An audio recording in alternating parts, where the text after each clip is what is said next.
नमस्कार, आप सभी का इस YouTube चैनल पर स्वागत है। अभी अपने क्लास 12 बायोलॉजी के अंदर जो नया सिलेबस आया है उससे सिलेबस से संबंधित क्लासें हैं वो चालू है। तो इसके अंदर देखो मैंने सबसे पहले क्लास इसमें कौन कौन से टॉपिक हटे हैं वो आप लोगों को बता दिया है। उसके पश्चात प्रत्येक यूनिट से आपको मैं बता रहा हूँ कि अपने सिलेबस में क्या क्या है और कौन सी यूनिट कितने नंबर की है, कौन सा चैप्टर कितने नंबर का है। तो इसके अंदर हमने पहली, दूसरी, तीसरी और चौथी यूनिट तक है वो कंप्लीट पढ़ लिया है। 4 यूनिट अपने कंप्लीट हो चुकी है। आज हम इससे क्लास के अंदर यूनिट नंबर 5 और 6 के बारे में चर्चा करेंगे कि ये कितने नंबर की है, इसमें से कौन से टॉपिक हटे हैं, कौन से अपने हैं और है वो कितने नंबर के हैं। ठीक है, तो हम स्टार्ट करते हैं इकाई नंबर 5, 5वीं इकाई, जिसका नाम है आर्थिक वनस्पति विज्ञान एवं मानव कल्याण। आर्थिक वनस्पति विज्ञान एवं मानव कल्याण। मानव कल्याण देखो, इसके अंदर अपने कितने चैप्टर हैं? 17, 18, 19 और 20। ठीक है, ये 4 चैप्टर थे। इनमें से 17वां और 19वां ये चैप्टर है वो हटा दिए गए, कंप्लीट हटा दिए गए। चैप्टर नंबर 17 और 19वां ये दोनों चैप्टर हटा दिए गए। तो अब अपने कौन से चैप्टर बचे हैं? एक तो 18वां बचा है और एक कौन सा बचा है? 20वां चैप्टर बचा है। ये यूनिट है, ये कितने नंबर की है? 5 नंबर की यूनिट। मतलब एक इजी यूनिट है, बहुत सरल यूनिट है और नंबर कितने? 5 है। तो ये अपने को मतलब इतनी ज्यादा इजी है कि यदि इस यूनिट की आप एक बार रीडिंग लगा लोगे तो आपको कंप्लीट याद हो जाएगा। इतनी सरल यूनिट है, तो ये अपने लिए ज्यादा महत्वपूर्ण हो जाती है। अच्छे अंक दिलाने में ये यूनिट है वो अपने ज्यादा महत्वपूर्ण हो जाती है। इसलिए इन 2 चैप्टरों के बारे में हम बात करेंगे कि इन चैप्टरों में क्या क्या है अपने प्रेजेंट सिलेबस के अंदर और क्या क्या हटा है। तो इसमें देखो, सबसे पहले हम बात करते हैं अध्याय 18। अध्याय 18 देखो, 17वां और 19वां हट गया है, अब 18 और 20 है इसके अंदर। तो अध्याय नंबर 18 है जिसका नाम क्या है? तेल, रेसे, मसाले एवं औषधि उत्पादक पादप। औषधि उत्पादक पादप चैप्टर का नाम है तेल, रेसे, मसाले, औषधि उत्पादक पादप। इनके अंदर देखो कौन कौन से टॉपिक हैं। इसमें देखो, तेल उत्पादक पादप पहला टॉपिक, दूसरा टॉपिक है रेसे उत्पादक पादप, तीसरा टॉपिक है मसाले उत्पादक पादप और चौथा टॉपिक है औषधि उत्पादक पादप। ये 4 टॉपिक है, चारों अपने को पढ़ने हैं। देखो कौन कौन से टॉपिक है? तेल उत्पादक पादप, रेसे उत्पादक पादप, मसाले उत्पादक पादप और औषधि उत्पादक पादप। तो ये चारों टॉपिकों के बारे में अपने को पढ़ना है। और इस चैप्टर के अंदर चैप्टर नंबर 18 है, इसमें से कुछ नहीं हटा है, पूरा चैप्टर ये सेम रहा है। ठीक है, इतना ही था और इतना ही है, तो ये कंप्लीट अपने को पढ़ना है। अगला अध्याय नंबर है 19, वहां तो हट चुका है 20वां अध्याय। कौन सा है? 20वां अध्याय। तो 20वां अध्याय है देखो, जिसका नाम क्या है? जैव ऊर्जा। 20वां चैप्टर जिसका नाम क्या है? जैव ऊर्जा। इसमें से कुछ हटा है, देखो क्या हटा है? जैव ऊर्जा है। इसमें से अपने क्या क्या है? प्रस्तावना, उसके पश्चात जैव ऊर्जा, उसके पश्चात जैव ऊर्जा के प्रमुख स्रोत, प्रमुख स्रोत। ये 3 टॉपिक है, जैव ऊर्जा, प्रस्तावना, जैव ऊर्जा और जैव ऊर्जा के प्रमुख स्रोत। ये तीनों टॉपिक अपने को पढ़ने हैं। और इसमें से अपने हटा के 20वां चैप्टर, उसमें से भारत व राजस्थान में बायोडीजल का उत्पादन, ये एक टॉपिक है, ये हटा दिया गया है। तो देखो सबसे ज्यादा अपने अभी तक हमने ये अपने बॉटनी चल रही है, बॉटनी की ये लास्ट यूनिट थी, आज बॉटनी का ये कंप्लीट हो चुका है। अभी हम एक इकाई और देखेंगे, इकाई नंबर 6, यूनिट 30 भी हम देखेंगे। इस इकाई सबसे ज्यादा महत्वपूर्ण ये इसलिए है क्योंकि सबसे सरल यूनिट है और 5 नंबर की है। इसलिए अपने को आप लोगों को क्या करना है कि इस यूनिट में ज्यादा समय बर्बाद किए बिना अच्छे अंक प्राप्त करने हैं, अच्छे नंबर लेके आए हैं। तो ये हो गया अपने कौन सी यूनिट हो गई, 5 नंबर यूनिट। अब हम बात करेंगे यूनिट 6वीं, यूनिट नंबर 6। देखो 6वीं यूनिट है, उसके बारे में हम चर्चा करेंगे कि अपनी 6वीं यूनिट है उसके अंदर क्या क्या है, क्या क्या आता है। जूलॉजी है 6वीं यूनिट में, तो जूलॉजी की चर्चा करेंगे हम इसमें।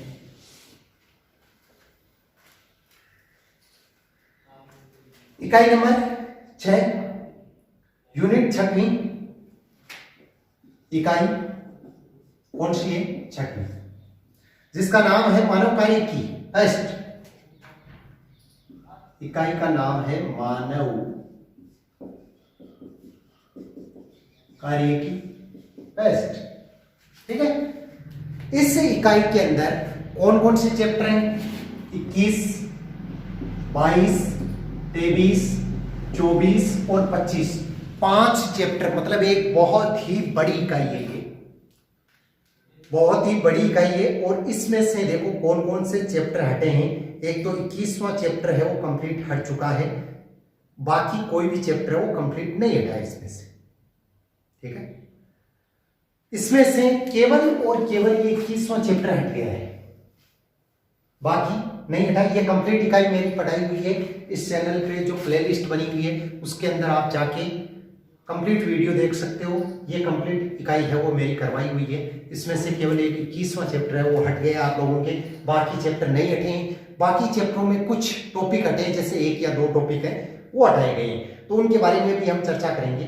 सबसे पहले देखो ये इकाई है वो कितने नंबर की है, 7 नंबर की इकाई है वो कितने नंबर की है, 7 नंबर की इकाई है। 7 नंबर की इकाई है, इनमें कौन कौन से चैप्टर में क्या क्या है। सबसे पहले हम बात करते हैं अध्याय नंबर 22, 22वां अध्याय जिसका नाम क्या है, मानव का पाचन तंत्र। मानव का पाचन तंत्र। ठीक है, 22वां चैप्टर जिसका नाम क्या, मानव का पाचन तंत्र। इसके अंदर देखो कौन कौन से टॉपिक है, परिचय, उसके पश्चात आहार नाल की संरचना, उसके पश्चात पाचक ग्रंथियां, पाचक ग्रंथियां, आगे हैं मानव के पाचन तंत्र की क्रियाविधि। मानव के पाचन तंत्र की क्रियाविधि, ये इतने टॉपिक हैं जो अपने को पढ़ने हैं। देखो मानव का पाचन तंत्र टॉपिक कौन कौन से हैं अपने सिलेबस में, परिचय, आहार नाल की संरचना, पाचक ग्रंथियां और मानव में पाचन तंत्र की क्रियाविधि। और इसके अंदर देखो अपने कौन सा टॉपिक हटाया गया है, इसमें से कुपोषण एवं इससे संबंधित रोग, कुपोषण और कुपोषण से संबंधित रोग हैं उनको हटा दिया गया है। आगे बात करते हैं चैप्टर नंबर 23, अध्याय कौन सा हो गया, 23वां, जिसका नाम है मानव का श्वसन तंत्र। मानव का श्वसन तंत्र, इसके अंदर देखो कौन कौन से टॉपिक हैं। इसमें परिचय सबसे पहले, आगे हैं श्वसन के प्रकार, उसके आगे हैं श्वसन अंग, आगे हैं श्वसन तंत्र, आगे श्वसन की क्रियाविधि, श्वसन की क्रियाविधि, और उसके बाद में है श्वसन संबंधी आयतन, श्वसन संबंधी आयतन, और उसके पश्चात है श्वसन संबंधी क्षमताएं, श्वसन संबंधी क्षमताएं, और उसके पश्चात है कृत्रिम श्वसन, कृत्रिम श्वसन, और आगे है श्वसन संबंधी रोग, श्वसन संबंधी रोग। तो ये इतने टॉपिक हैं जो है देखो परिचय, श्वसन के प्रकार, श्वसन अंग, श्वसन तंत्र, श्वसन की क्रियाविधि, श्वसन आयतन और श्वसन संबंधी क्षमताएं, कृत्रिम श्वसन, श्वसन संबंधी रोग, ये टॉपिक हैं। ये तो अपने सिलेबस के अंदर है और इस चैप्टर के अंदर 23वां चैप्टर, इसमें से कुछ नहीं हटाया गया है। ये चैप्टर कंप्लीट है, वैसे का वैसा ही है। तो ये टॉपिक अपने को पढ़ने। आगे देखो चैप्टर नंबर 24 की बात करेंगे हम। चैप्टर नंबर 24 की बात करेंगे।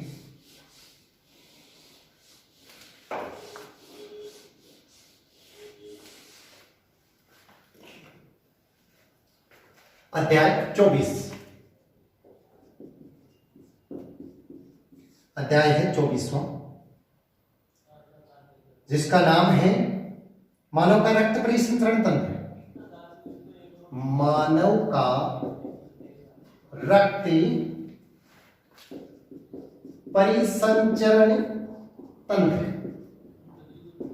मानव का रक्त परिसंचरण तंत्र। इसमें देखो कौन कौन से टॉपिक है अपने सिलेबस में। सबसे पहले परिचय,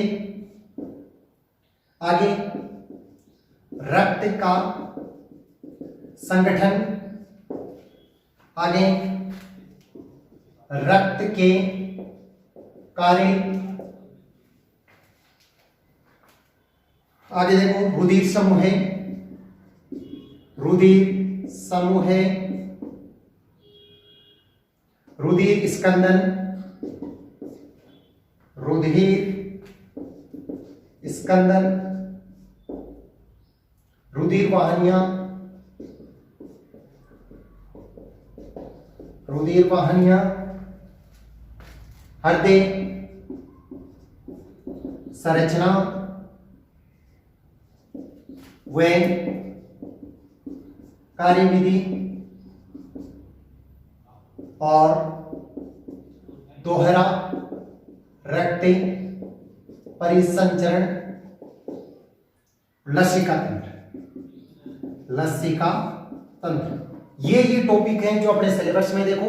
अध्याय 24वां मानव का रक्त परिसंचरण तंत्र। इसमें देखो परिचय, रक्त का संगठन, रक्त के कार्य, रुधिर समूह, रुधिर स्कंदन, रुधिर वाहिनियां, हृदय, हृदय की संरचना और कार्यविधि, दोहरा रक्त परिसंचरण और लसिका तंत्र। ये टॉपिक जो अपने सिलेबस के अंदर है। और 24वां चैप्टर है, उसके अंदर से एक टॉपिक हटाया गया है, वो है हृदय एवं परिसंचरण तंत्र संबंधी रोग। एक टॉपिक कौन सा हटाया गया है? हृदय व परिसंचरण संबंधी रोग। अब देखो अध्याय है वो कौन सा है? 25वां। अब अध्याय कौन सा है? 25वां अध्याय है। 25वां अध्याय है जिसका नाम क्या है? मानव का उत्सर्जन तंत्र। मानव का उत्सर्जन तंत्र। इसमें देखो कौन कौन से टॉपिक हैं। परिचय सबसे पहले, इसमें भी इससे भी प्रश्न पूछा जा सकता है। नाइट्रोजन अपशिष्ट पदार्थों का निष्कासन, नाइट्रोजन अपशिष्ट पदार्थों का निष्कासन। उसके आगे देखो मानव का उत्सर्जन तंत्र, मानव का उत्सर्जन तंत्र। आगे देखो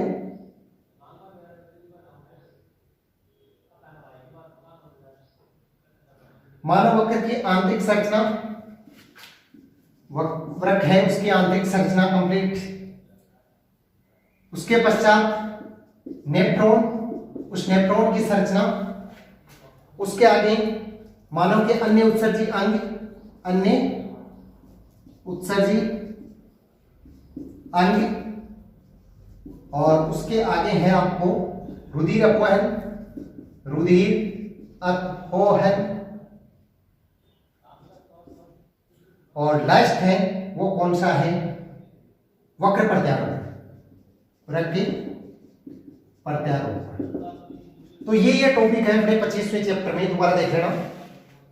परिचय, नाइट्रोजन अपशिष्ट पदार्थों का निष्कासन, मानव का उत्सर्जन तंत्र, मानव के वृक्क की आंतरिक व औतिकी संरचना, वृक्क नलिका या नेफ्रॉन की संरचना, उत्सर्जन तथा मूत्र की क्रियाविधि, उत्सर्जन तथा मूत्र की क्रियाविधि, मानव के अन्य उत्सर्जी अंग, रुधिर अपवहन और वक्र प्रत्यारोपण।